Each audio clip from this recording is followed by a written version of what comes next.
안녕하세요. 요양TV 구독자 여러분, 요양TV의 박원장입니다. 네, 오랜만에 뵙네요. 자, 올해 복지부와 법무부에서는 해외에서 들어온 국내에서 유학을 한 이런 유학생에 대해서 요양보호사 이런 일을 하면 장기 취업비자로 주는 이런 정책을 발표를 했는데요.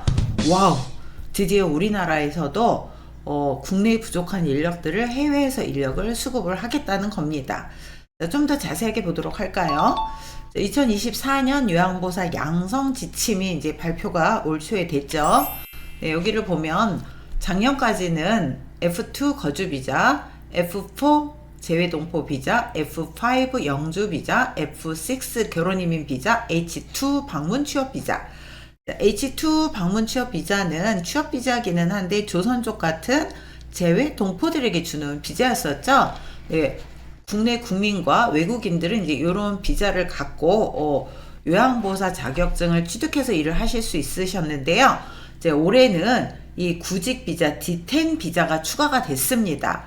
D10 비자는 국내에서 대학을 졸업한 해외에서 들어와서 국내에서 대학을 졸업한 이런 분들을 얘기를 하고 있는데요. 이런 분들이 이제 요양보호사 자격을 취득할 수가 있고, 이분들이 요양보호사로 이제 취업을 하게 되면 이 세븐 비자, 즉 장기 취업 비자로 전환을 하겠다는 이런 발표를 한 거죠.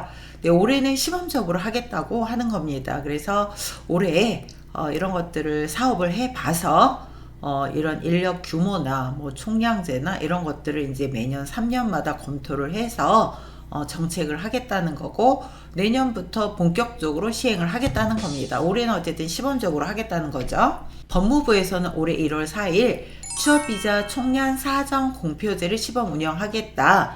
그래서 국내에 부족한 인력들을 이제 이렇게 그 취업비자를 주겠다라는 거죠. 자, 그래서 이 산업별로 인력 부족한 이런 것들을 취합을 해서 취업비자를 주겠다는 건데, 여기에 사회복지업의 요양보호사가 들어와 있습니다.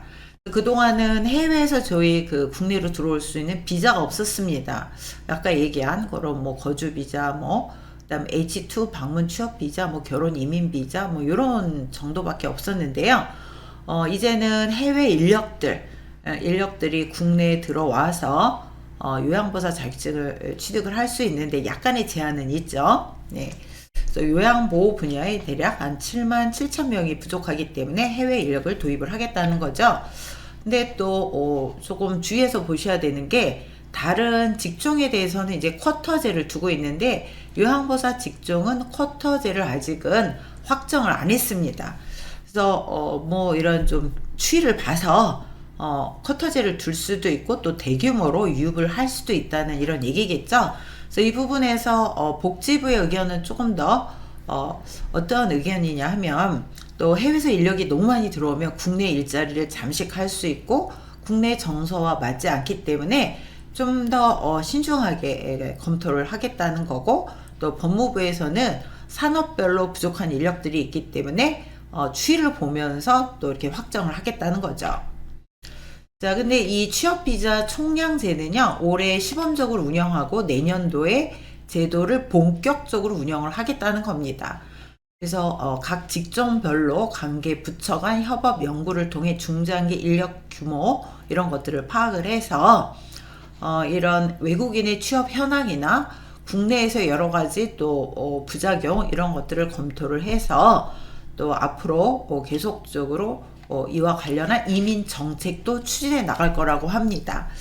그래서 올해는 시범적으로 하면서 이분들에게 장기 취업 비자인 E7 비자를 줄 건데, 종국에는 아마 이민 정책, 영주권이라든가 이민 정책까지도 검토, 고려를 하고 있다는 거죠. 아직은 이와 관련해서 발표나 공지된 부분 없습니다. 자, 그래서 3년 단위별로 이런 취업비자 총량을 발표를 하고, 또 이런 그 기업의 수요를 예측을 하고, 또 무분별한 외국 인력의 도입도 이런 것들을 검토를 해서 이와 관련한 출입국 이민관리청 신설을 해서 다양한 이민 정책을 하겠다는 거고요. 자, 여기 보면 전문 인력에 대한 취업 비자를 보면은 그동안 이제 많이 있었는데요. 올해 요양보호사 즉 E7-2 비자를 신설을 하겠다는 겁니다. 시범적으로 이제 되는 거고요. 또 이렇게 E7-2 비자로 가기 위해서는 국내에서 해외 인력들이 국내에 들어와서 D10 비자 즉 구직 비자 졸업하고 나서 전문대 이상 졸업하고 나서 D10 구직 비자를 있는 상태에서 요양보호사 공부를 하실 수가 있으시고요. 자격증을 취득하시고 나면 요양보호 분야에 일하면 E7-2 비자 즉 장기 취업 비자 최대 5년까지 국내에 거주할 수 있는 비자죠. 뭐 이런 것들을 신설을 하겠다는 겁니다. 좀 우려가 되는 부분은 과연 우리나라에서 50대, 60대도 기피하는 요양보호사 이런 직종에 더군다나 국내에서 학업을 마친 국내의 어떤 생활을 맛보신 분들이죠. 이런 20대, 30대 젊은 인력들이 국내 중장년층도 기피하는 이런 요양보호사 직종에서 전문성을 갖고 또 지속적으로 일을 할 것에 대한 의구심은 듭니다. 아무래도 뭐 이분들은 국내에서 또 체류를 해 보셨기 때문에 뭐 카페라든가 좀 더 일하기 편한 젊은 친구들에게 맞는 이런 쪽으로 가서 일을 하지 않을까 뭐 이런 좀 우려가 되기도 하는데요. 어찌되었든 복지부와 법무부가 국내에 필요한 인력 특히 요양보호사의 인력을 해외에서 도입을 하고 또 이런 분들이 요양보호사 취업을 하게 되면 E7-2 비자 장기 취업 비자로 전환을 하고 전국의 뭐 이런 그 영주권까지 이민 정책까지 고려를 하겠다는 건데 해외 사례들을 따라가고 있죠. 네, 잘 되기를 바라고 그보다도 국내 요양보호사들의 처우를 좀 더 개선을 해서 국내 중장년층들의 일자리를 좀 더 확대해 나가는 이런 정책을 조금 더 기대를 하면서 오늘은 이만 마치도록 하겠습니다. 여러분 안녕.